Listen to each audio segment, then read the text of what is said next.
Hey there, I have read your final drafts of your goals and objectives as well as your discussion board posts today and have given you feedback. Your goals and objectives have been in great shape. If you are given feedback that says make these changes and go ahead and post your final version in Typhon, you're good to go.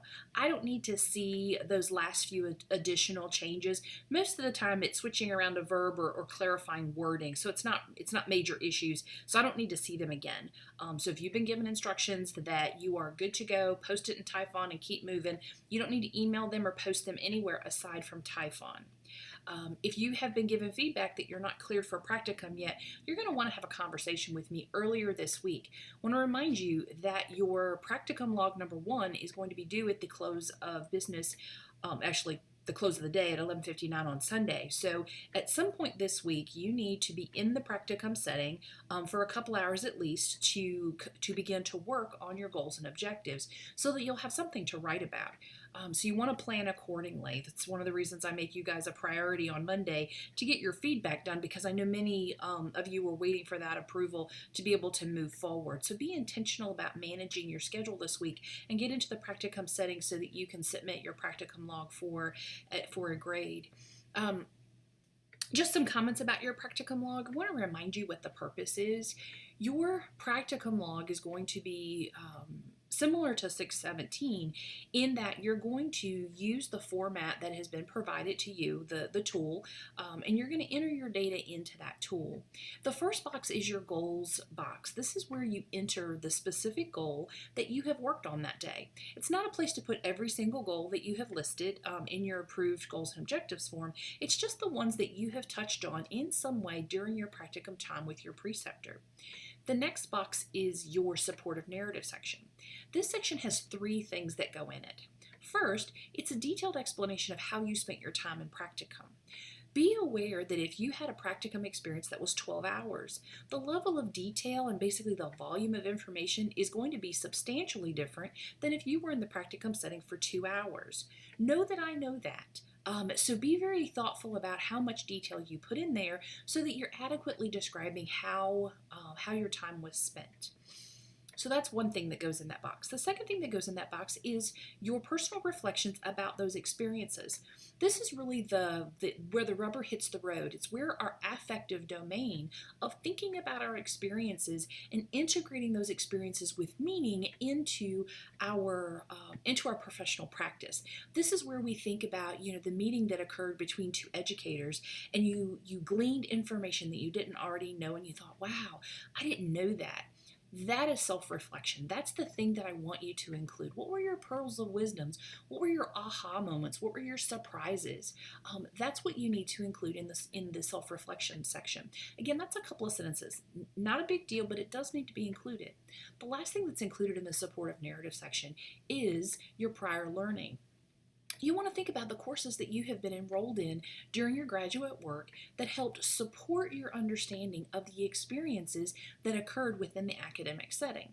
So for example, let's say that you sat and observed a class that was giving a test, and the class instructor, your preceptor, gave you a copy of the test and you looked through the test. And as you were doing an analysis of the test while the students were taking it, you realized that there were questions on it that were true or false. And you know from your work in Nursing 600, if you took that strategies course, that using a true or false question for an undergraduate program is not an appropriate type of test question. So that would be an example of how prior learning helped you integrate your experience and have new understanding and give it context. That's what we're talking about with prior learning. Now, that covers the supportive narrative section. Your final box is the application box.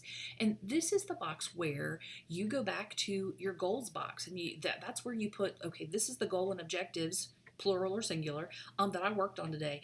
Go back to you'll look in your application box and you'll think, okay, if I worked on a goal that was related to facilitating the learning of students, then your discussion in the application should be, these are the things I did that facilitated the learning of the students that I was working with, and this is how it matters in practice. This is how I see it being meaningful for me when I am working as an independent nurse educator. It's not enough to say, this is the competency number one, and this is the thing I did. I gave a test. That's not an analysis. That's you telling me what you did. The application section is an analysis of your experiences in context to the NLN core competencies. If you've written your goals correctly, and I know that you have because I've been reading them over and over again, that's the reason I have you work so hard on them. So when you come to the application section, you're not going to be guessing, okay, what nursing competency did I work on? Your goals are directly related to an NLN core competency. So the application section is a super easy section. All you have to do is connect your experiences with the core competency and be able to explore how that's relevant in practice. Put all those pieces together. Ideally, you want to do this concisely. Sometimes it takes a little bit to do it. Plan accordingly. I want to remind you that each of your tools has 8 entry points. There is an entry for every single day that you are in the practicum setting. So if you are in the practicum setting for 2 days for log 1, then you should have 2 entries for each day that you were there. So just make sure that you're following that format. If you have questions or concerns about this, ask before you submit it. And this is one of those things that lends itself to the Ask the Professor link unless it's something very specific to you. Ask for clarification if you have that. But you want to be intentional about this. This tool is going to follow you until you finish 620. So the sooner you get your head around it and you make an intentional effort and practice fine-tuning how you approach this, the better off you're going to be. I don't want you to see the practicum logs as a throw-off exercise. This is, as I said, where the rubber hits the road. This tool is your affective learning. This tool is your thinking about your thinking and thinking about how it is growing you and developing you and helping you become a professional nurse educator, or if you're in an educator position, how it's polishing those skills. So this is not an assignment that I want you to just move quickly through and not think about it. Be intentional about this. This is an important assignment. Okay, off my soapbox for that. Real briefly, some APA tips. I want you guys to know that when we request biblical integration in an assignment, and your discussion boards have those, that it needs to be more than you tagging on a Bible verse at the end of a paragraph. Even if the Bible verse is sort of related, you need to be able to put the Bible verse in the context of a sentence, and then you need to explain, why did you put that Bible verse in there? How is it related to everything you've talked about in that paragraph? Do not assume that I'm going to read that Bible verse and I'm going to know what you know and what you think in how it connects to everything. Take the time and add a couple of sentences about why the verse that you have included contextually matters to the content that you're in.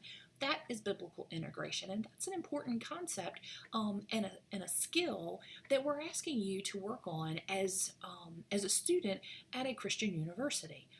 I know it feels like sometimes it's like the one more thing, but my hope is that you will view it as the one thing, and that you will approach biblical integration as the one thing, and that everything else is that is the underpinning for everything else. Okay, I think I'm good. Let's talk a little bit about next week. So you got your practicum logs we've talked about, then you've got your discussion boards. This is a really fun discussion board. It's one of the few that don't make my head hurt trying to read, because I'm asking you to explore the concept of annoying acts. When we think about student misconduct, we know that there's student conduct that is criminal. It is criminal, and that it is administrative, so something that's dealt with by policy and procedure. Criminal is something that's dealt with by law. And then we have the other things that student incivility, under student incivility, that we call annoying acts. Your authors of your textbook do a super nice job explaining this, but what I want you to take from this is that the annoying acts that often occur in the classroom setting, in the clinical setting, in the hallways, during office hours, The annoying acts that occur in between students and faculty are the things that make faculty leave their job. So I want you to think about what are the potential pitfalls that you may have to deal with in engaging with your students related to the annoying acts. And we think about annoying acts are the things that aren't in a policy anywhere. Cell phone use in the classroom, texting while they're in the classroom, being on Facebook while you're lecturing. About 2 years ago, I had a young man in my class that sat in the corner, front row in the corner on the right, and he was very attentive on his computer, and every once in a while he'd type something, but I noticed that he was smiling at times that I was not being my charming, humorous self. And it went on for about the first 2 classes, and then I finally realized that whatever he was doing, he wasn't paying any attention to me, and his distracting behavior by clearly being in his own little world was really disrespectful to me and to his classmates, and there were 4 rows behind him clearly watching the YouTube videos that he was playing. So I held him after class and I said, I'm concerned that maybe I don't have your full attention in class, and I'd like to talk about that and find a way that I can either make class more meaningful or help you use your time more appropriately.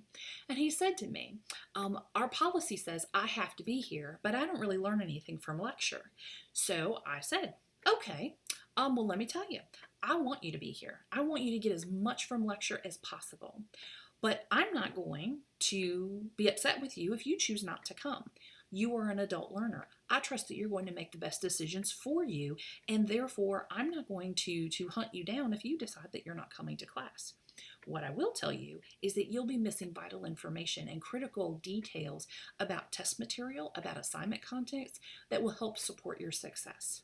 Now, knowing that I want you here, let's talk about how maybe we can make lecture more meaningful to you.